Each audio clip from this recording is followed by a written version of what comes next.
a girl was suddenly harassed by a strange man on the bus.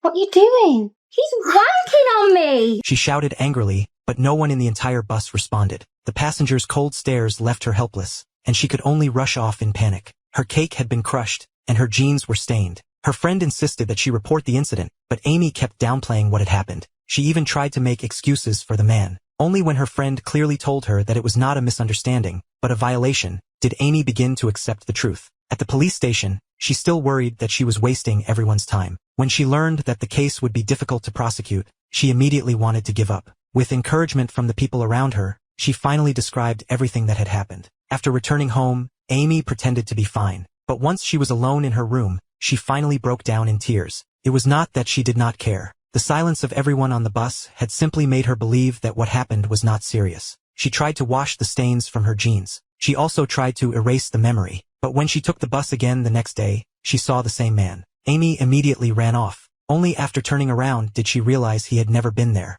From that moment on, she began seeing him everywhere, at school, at parties, and in crowded places. She stopped wearing high heels and refused to take the bus. Even her boyfriend's touch made her instinctively pull away in fear. The harder Amy tried to forget, the worse the trauma became. During an after-school detention, she finally broke down in the middle of an argument and revealed why she could no longer ride the bus. What frightened her most was how ordinary the man had looked. Now every unfamiliar man seemed like a possible threat. The other girls did not question her. Instead, they shared similar experiences. One had been groped by a stranger. Another had been blamed after being harassed. Someone had encountered a man exposing himself, while another had been followed through the streets. They finally realized that these experiences were far from rare. But being common did not make them acceptable, and it did not mean victims had to remain silent. After leaving school, the girls went to an abandoned scrapyard. They picked up hammers and smashed the pieces of metal around them. Amy finally released the anger she had been holding inside. She hated the man for what he had done, but she also hated that no one had stepped forward to help her.